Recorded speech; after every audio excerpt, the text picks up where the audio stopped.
How you feel about the situation between Devin Haney and Shakur Stevenson? That means that he don't want to fight. You know, from 20%. Come on, man. Stop that. Stop it. You know what type of fighter he is. That's what you do when you don't want to fight. Now the rumors was coming out today. They saying they trying to get Shakur and Devin maybe. It's so much rumors. Like nobody don't really know what's going on. You don't feel like that's a duck if he go take Devin? Anybody outside of Devin and Tank, then everybody know he Dougie. He king ding-a-ling. Get them, boy. Woo, you about to make me go crazy. You not that good, bro. You not. I'm sorry. We came in, Brian Norman came in at 46, we came in at 46. If Shakur come in at 44 or 45, it's all the same to me, in my opinion. So I won't be blindsided about not being prepared for this opportunity. So from a coaching standpoint, from a business standpoint. The boxing community is talking after fresh reports claimed Shakur Stevenson may have stepped away from a possible fight with Devin Haney. After alleged messages surfaced online, many critics accused Stevenson of avoiding one of the biggest tests of his career.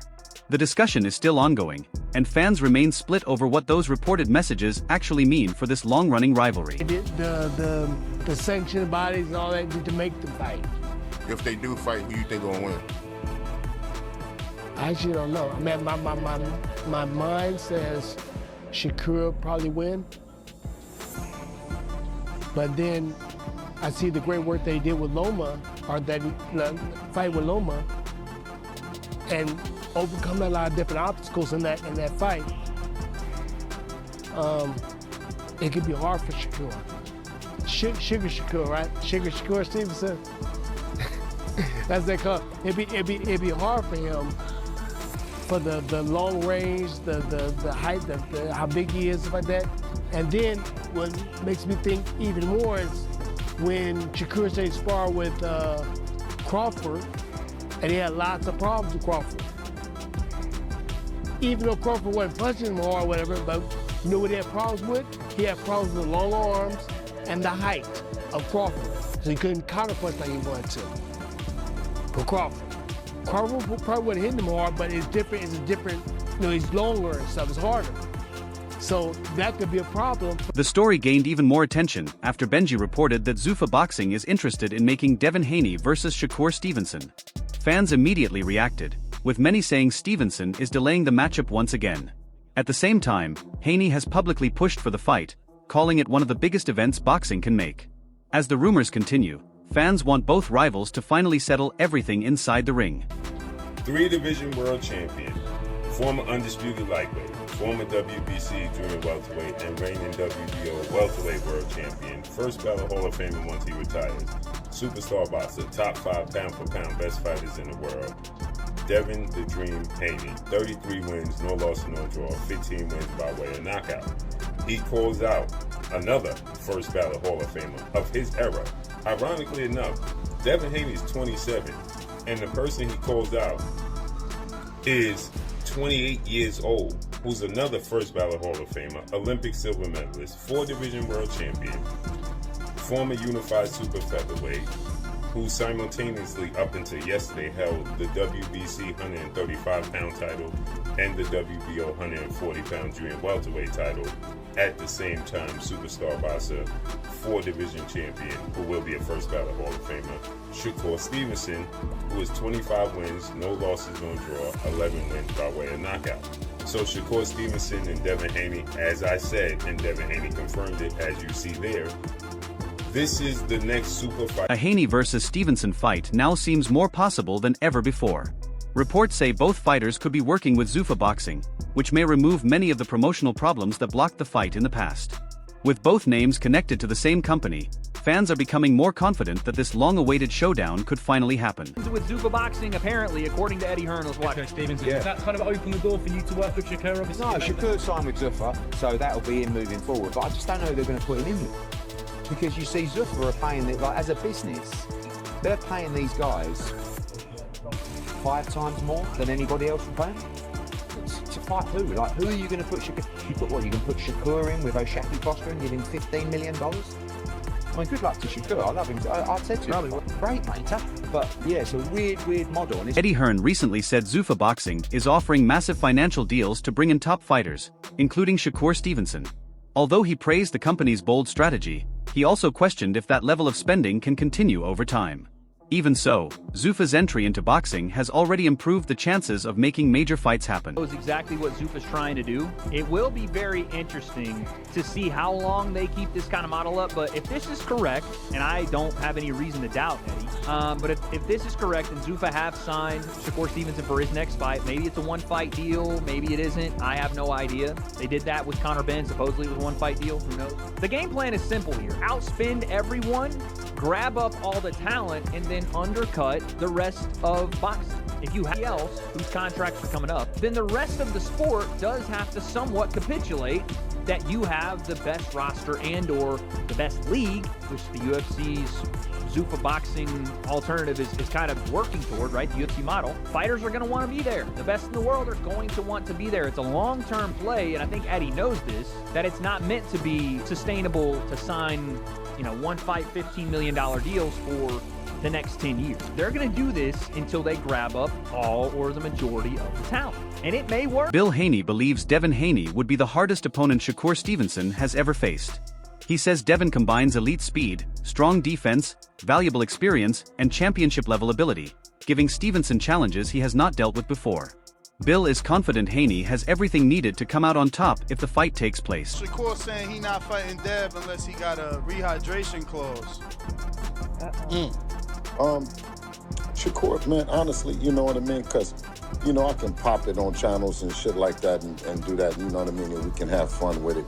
But, over here on the Boxing Voice, right, I want to ask, in or around the division, every bad month around Devin has gotten an offer to fight, or they've been in the ring, or, who else has that happened with? All the fights that the people want to see Devin fight, the person that got either a contract or Devin and got in the ring with him. Can we say that about... Bill also says a Haney versus Stevenson fight would be the biggest challenge of both fighters' careers, with huge pressure and worldwide attention. Neither man would have any place to hide. In his view, the winner would move much closer to proving they are the top fighter in the division. It didn't matter. He wanted Devin Haney. Okay, Bernie. Now, Bernie, what organization is Shakur the champion for right now? The WBO, because that's what Tio had. Hold on. Yeah. Okay, so what belt does Devin Haney have?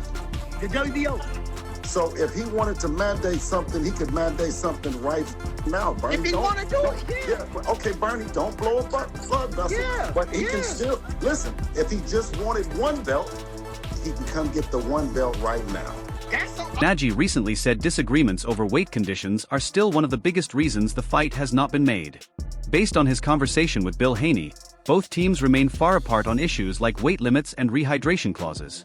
We got to learn, and I hope he will pay attention to this because it's going to mean a lot for him.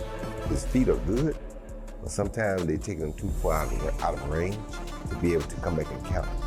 The last guy he fought, the guy was a good puncher, so when he was jumping back, he was jumping too far back out of range to where he couldn't come back and get something right away. You know what I'm saying? And for the fans, it starts to look bored. That's how I say. I feel like he was running. He really ain't running. He just don't understand that this is somebody got to teach him. And I was teaching him, there was brought to him to teach him, but he got to understand what I'm trying to tell him. I'm not trying to criticize him. Right. When you say something bad, they take it as criticism. Right. No, son, you got to understand how to not jump. Okay, people know what the thing that dig the hole, the excavator, right? Yeah. If you move that thing back too far, you can't reach the job. It's got to work, but it got to stay on the job when it works. You can't take it out of it. You working with this because this part keeps on the job. This do the work. You take the thing and move it back, it's off the job. It can't work no more. So if you move back every time off the job, it ain't gonna ever get no work done. Bill Haney has rejected the idea that either Devin Haney or Shakur Stevenson is avoiding the fight. He believes both fighters are simply making business choices based on timing, available opportunities, and career plans. Bill says these decisions are often misunderstood and wrongly described as ducking. It starts on one side, then shifts to another. It started on hold and it moved to another. When are we gonna get a pond done? We're not, because it's taking off the job too much. You gotta leave on the job before you get a pond done. And that's his own thing. He a great fighter. He got great eyesight. He has great reaction time. He's gonna be a great fighter. He's got to figure out how to use his feet. Is he the best defensive fighter out of all four of them? Right now, defense is just because defense is with his feet. That's what people don't understand. Defense isn't with your hands, it's with your feet. And he has the best foot defense of the game. Mm-hmm. So if he uses it for defense, when it's strictly defense, yes.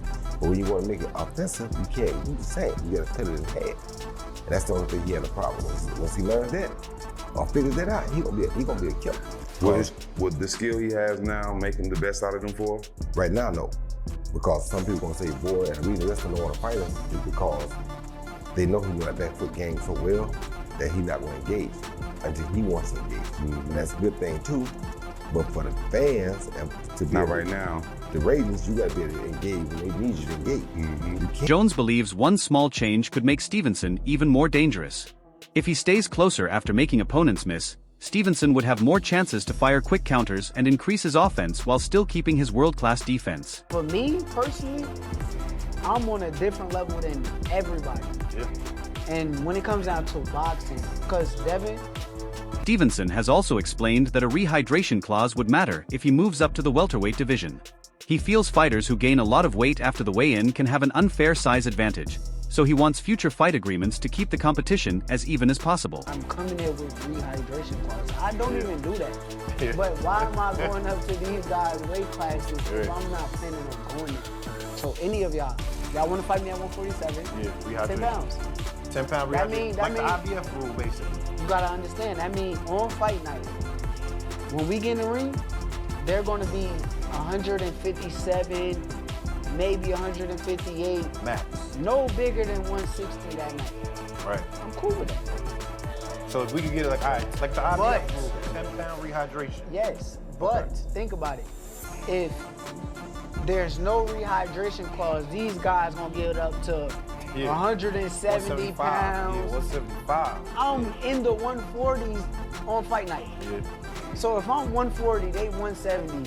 Bro, what am I in here wrestling around with these? Right. Come on, bro. How did you feel at 140 though? Like compared to 35, did you feel any difference? Or was it like in your body, like does it feel any different at all? Or was it the same? Both of them I'm gonna be straight. Joe Rogan believes Shakur Stevenson has the talent to compete with the best welterweights even without a rehydration clause.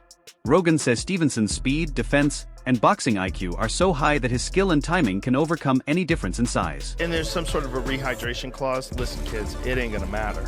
He's not gonna come in drained. What he's gonna do is just do extra cardio, and that's just gonna make him more dangerous. Terrence Crawford has repeatedly spoken highly of Shakur Stevenson as one of the most gifted fighters in boxing. Crawford believes Stevenson's speed, defense, and ring IQ make him a difficult matchup for anyone, and he says that is why many top fighters are reluctant to face him. Certain fighters didn't want to take the chance to step in the ring with this fighter. He's great. A lot of people started saying, oh, he's a runner, he's this, he's that. Just to detour people from being excited to see him fight because he's not knocking people out and all that crazy stuff, but they would see why people really don't want to get in the ring with him come tomorrow. I know you've shared the ring with him, sparring plenty of times. What makes Shakur Stevenson great? What makes him different? What makes him, I don't want to say an ilk of yourself, but in the same kind of era, the Bud Crawford era, he's got a Shakur Stevenson era. Everything. The offense, the defense, the poise, the rhythm, the distance, the timing, the punch placement, the react time. Like, I can go on and on. You know, the toughness, the grit, the grind. Like, he's amazing, you know, and tomorrow he will show it. How do you think it ends tomorrow night? Do you believe that Shakur Stevenson can stop Teofimo Lopez? Because people aren't really talking about that. Listen, if T.O. get out of line, you know, he can get hurt. But I see Shakur outboxing him to a decision, a unanimous decision. What was his dad saying to you earlier? You had a little bit of a back and forth with his dad. Was that all jokes or what did he say? Nah, his dad is ruthless, you know, and chill out. Terrence, what's retirement been like? Have you enjoyed yourself so far in retirement? Oh, yeah. Bill Haney has also made it clear that he does not support rehydration clauses in Devin Haney's biggest fights. He believes boxers should compete under normal rules and says extra restrictions can unfairly affect performance, making negotiations with Stevenson more difficult. Or are you leaving it alone since he's saying that it would require Devin to get a rehydration clause.